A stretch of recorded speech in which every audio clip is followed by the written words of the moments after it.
So today is Ben's birthday. Happy birthday, babe. Oh, thank you. And 3 years ago in 2020, we were supposed to have this awesome road trip book shopping overnight getaway. And we scheduled it the week before everything got shut down. And so it never happened and it was a big sad. 3 years later, we are finally rehashing that trip, and we went to a whole bunch of bookstores. I think we went to like 7 or 8 bookstores. I don't know. I think you might be right, yeah. Yeah, it was a lot of bookstores. And we found a lot of goodies, and probably more goodies than we needed to. But it was a great time. We had fun. Did you have fun? Oh, tons of fun.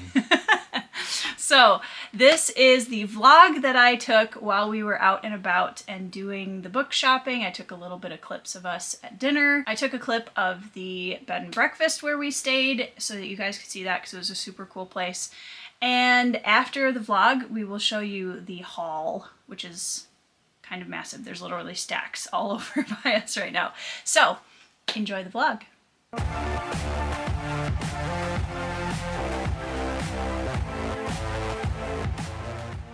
We are, my camera just shut off in the middle of the thing. Anyway, so we are doing some book shopping, going to different bookstores around the Twin Cities in Minnesota. And we are stopping at a couple of half-price books and maybe some other stuff. So we'll see what we find.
Ready for another one?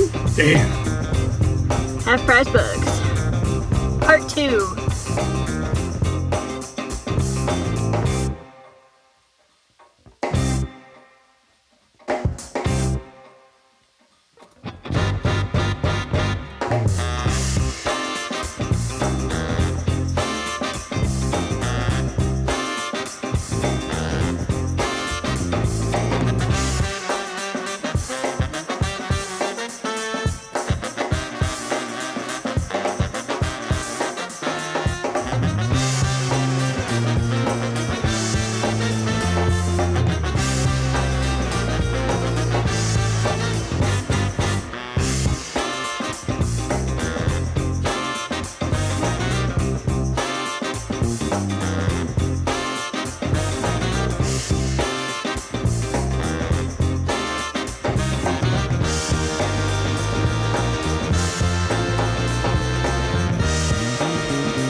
So, shall we go through all of the things that we bought? Be a lot. It's gonna be a lot.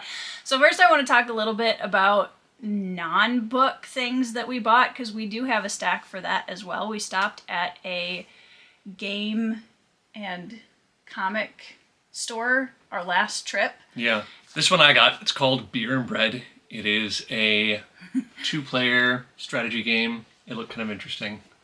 And we're always looking for date board game ideas. And then my birthday gift for you was Splendor. And this is a really fun game if you haven't ever played it before. Yeah, it's really not complicated. It's really fun. It's a blast to play with a small group of friends. Yeah, I'd say like 3 or 4 is ideal. And it's something that people who have played strategy games before can enjoy like us, but it's also something that I would easily play with people that maybe aren't as familiar with strategy games, because it's really not hard to learn. Yeah, you'd pick it up pretty quick. And then I saw this at the game store, and I've been tired of sitting and watching everyone else show pictures of this game on their social media platforms. It was something that I desperately needed to own, and it's this. So this is the Red Rising board game. I know literally nothing about it other than it's a strategy game based on Red Rising, and I don't really need to know anything beyond that. So I will let you guys know what I think of it when we have given it a shot. This one that I got is a game called Photosynthesis. It had high ratings and it looks really beautiful. It just looks like a beautiful game. But it's like a forest management game is what it looks like. Yeah. So I look forward to trying it. It's like a world building strategy game where you literally build a forest. Yeah, I got a lot of Gene Wolfe and Ray Bradbury. So first one here is Castle View. Did you get that one at the really cool like sci-fi and fantasy Bookstore? Shop? Yeah, that was a really cool shop. It was the one where it had I took the clips of it looked like a maze, like all these light colored bookshelves everywhere. The entire store was just devoted to those 2 genres. More Gene Wolfe in one store than I've ever seen before. Right. But yeah, I got Castle View, and it's sort of a merging of modern day and Arthurian legend. Nice. So, yeah, I look forward to seeing how that works. All right, the first book that I picked up was a complete whim, to be perfectly honest, because the title caught my attention, because it kind of checked a bunch of boxes immediately. Titles matter, people. And that was A Boy and His Dog at the End of the World, which just sounds like a book that I would love. And on the back, where did it say that? It says, it will break your heart in all the right ways, which, if I could basically describe my reading taste in a nutshell, that would be it. Next one I got was Gene Wolfe's A Borrowed Man. I have the sequel to this, which is Interlibrary Loan, and I got that first, and I didn't read it because I wanted to read this one first. I didn't realize they were like is it a duology? Yes, I believe so. I don't think there's a third one, so yeah. Next up, I picked up The Yellow Wallpaper and Other Stories by Charlotte Perkins Gilman. The Yellow Wallpaper is one of my favorite short stories I've ever read. And I have not read any of Gilman's other work, and I really wanted to. The Yellow Wallpaper is basically a story about a woman in the 1900s who is confined to her room by her husband because she has mental health issues, and she basically slowly goes nuts. I have an idea. How about instead we watch a nature show? So it's really uplifting. But if you need a pick-me-up. Right, yeah. not a pick-me-up story. However, it is incredibly well written. Like, it is flavors of horror without being horror. Yeah. And it's just very thought-provoking, and I love it, and that I'm going to stop talking because I don't know what that says about me. Next one I got was Ray Bradbury's collection of short stories called Medicine for Melancholy. And I don't know, like, I like short stories. It's not as much commitment. You look at these huge tomes of books, and I'm looking at your stack, and I'm just seeing tomes.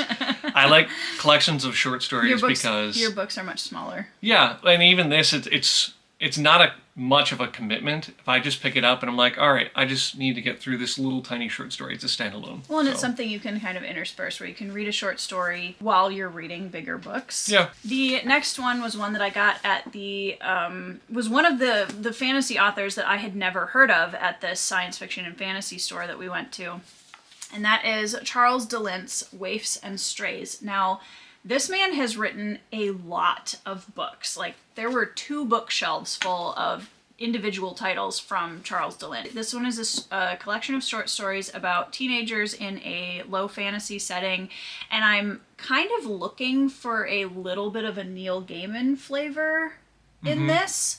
I was getting that vibe. But I really wanted to try to pick up an author that I had never read before when we went out, and so that was my pick for that. Next up is Gene Wolfe's Soldier of the Mist. I know that there's a main character and that he loses his memory at the beginning of every day.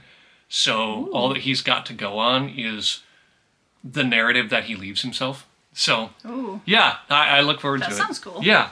Okay, the next one that I picked up is Gone to the Woods by Gary Paulson, Surviving a Lost Childhood. So this one is part fiction, part memoir. So the reason that I picked this one up is because, first of all, it's a boyhood tale of growing up in the woods, which is always something that I enjoy. Gary Paulson is actually an author who I have had the opportunity to meet and teach with at a adult writers conference many years ago. And he was just such a cool guy. I had never read any of the books that a lot of people read in middle school, such as like Hatchet, Dog Song, books like that are much more well known. But this one is actually his story of his kind of growing up in a not great family in Chicago and how the woods kind of became a, getaway, I think. And so having actually met Gary and getting a chance to get to know him very, very slightly, I wanted to read about his life story. Next up I have Ray Bradbury's From the Dust Returned.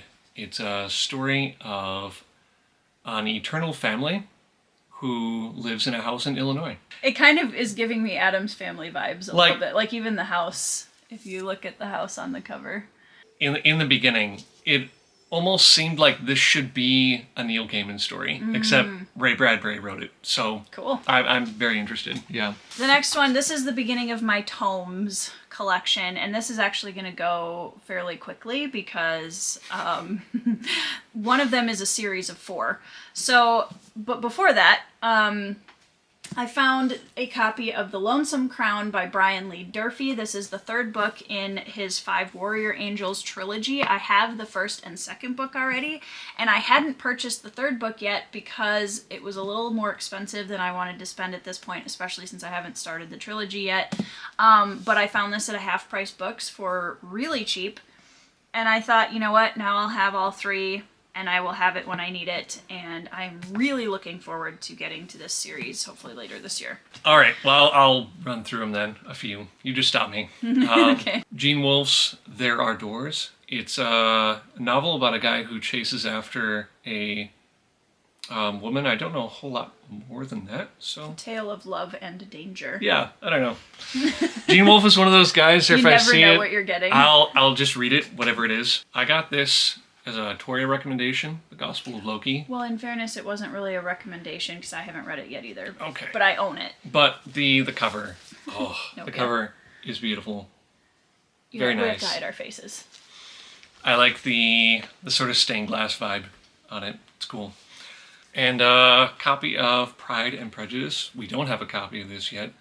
And I haven't read this since I was in high school, and it needs a reread. So you and the cat? I'll take the cat. All right, so the next one is another book that I have had on my wish list for quite a while, but haven't pulled the trigger because it was, one of those things where I just wasn't spending money on it because I have so many books on my shelf, and I still have so many books on my shelf, so I probably shouldn't have anyway, but I did. And that is The Shadow of the Gods by John Gwynne. This is his second series, first book in his second series, The Bloodsworn.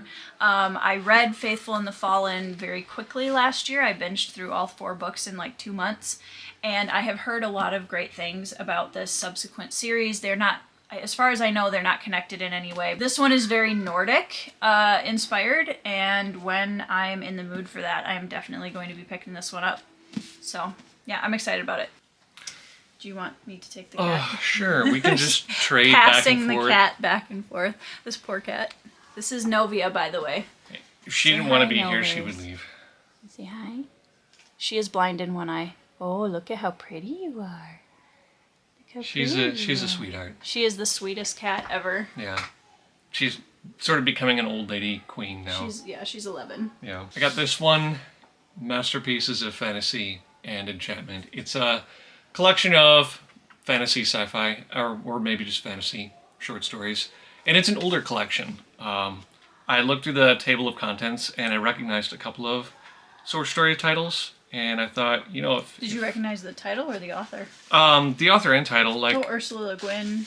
I saw that they had Gene Wolfe in here. They've got Charles Dickens in here. So Nathaniel Hawthorne. Yeah, like it was one of those things where I was like, if somebody's going to have The Detective of Dreams by Gene Wolfe in a fantasy collection of short stories, like, I'll read it. Michael That's Moorcock cool. is in here too. He wrote the Elric books. Well, it looks like it's an Elric short story. Cool. Yeah, maybe a section of it. One of the last places we stopped, the collected poems of A.E. Huseman. If you don't know this guy's poetry, he's got some good stuff out there. It's sort of Robert Frost-ish in that he can say a lot using a short amount of words. Ray Bradbury, Quicker Than the Eye.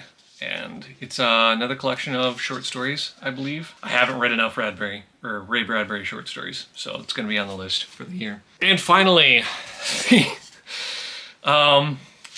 Golden Treasury of Poetry and Song. It was on the antique rack. The antique discount rack. It's got a little bit of water damage, but look how pretty that is. It's like a big old anthology, and everything in here is old enough that it's going to be in verse. And I don't know, like, I'm the kind of guy who would just open up a thesaurus or open up a dictionary and see what's there, and I love this type of thing where it's divided by section and all of the poetry is in verse and meter. You want the cat? Oh yeah, I'll take the cat. I'm pouring overs. Just get passed back and forth. Watch out. Alright, so this was probably my craziest find when we were out there. It was the first bookstore we went to. It was a half-price books in the Twin Cities. And I walk in and I look up on the shelf and I saw hardcover Sun Eater copies, and I just about freaked out in the middle of the store because I happen to know that these hardcover editions are insanely rare and hard to find. They're going for like hundreds of dollars, $100, $200 on eBay. Because they're out of print right now. They're out of print, which is, why are things out of print? That doesn't make any sense. But they had the entire set of 5 books there. Now, they were all library copies, and that didn't mean anything to me because they were $12, so I bought them. But these, as you can see, are still in fairly good condition because they have had the library Mylar over them. Like, the books are definitely, I don't know if you can see it, the books are definitely, showing a tiny bit of wear, but they are in pretty darn good shape as far as library books go. Ben and I have restored library books before. It takes a lot of patience, but it'll be very careful. For a book like this, I'm willing to put in the time. So the thing that's going to be the hardest is getting these stickers off the top. I think we can do it. I have optimism, but I bought Empire of Silence, The Howling Dark, which is book 2, And then I also bought Demon in White, which is book 3, all by Christopher Rocchio. And these are the Sun Eater series. There's 5 books. And I looked on Amazon and saw that Demon in White was not available through hardcover either. So I just went ahead and bought the book just in case. And then when I went on Amazon, I noticed that Kingdoms of Death, book 4, the brand new hardcover was on sale for like $14. So I ordered that too, and it showed up today when we got home. So I have 4 out of the 5 hardcovers now. The only one I am missing is the brand new one, Ashes of Man, which hopefully should not be difficult to get for at least a few more months until I've read the first book and have decided if I want to continue the series or not. Yeah, hopefully the restoration of those goes well. I will keep you guys posted, but I still can't believe I found those. It's insane. So yeah, that is the entirety of the birthday haul. Ben had a bunch of birthday money, and we had saved up a little bit to go shopping. So for those of you that remember my previous book buying haul video, this has been in the works for 3 years. So I'm not counting this in my book buying ban because it's been 3 years. This was supposed to happen 3 years ago. So outside of this, I will not be buying any books in hopefully the rest of March and all of April. I'm set for like the next 2 years. Right. So, yeah, let me know down in the comments if you've read any of these, what you like, if you guys have done any book hauls recently. And remember to wish Ben a happy birthday down in the comments. Yeah, is there anything else you wanted to say, dear? No. Did you have a good time? No, I had a really good time. It was a lot of fun. Yeah.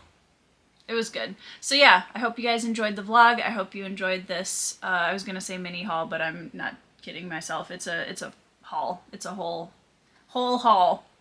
Not a half haul. It's a whole haul. Haul. Yeah. So yeah, I hope you guys are having a great week. I hope you are reading 5-star reads, and we will see you in the next video.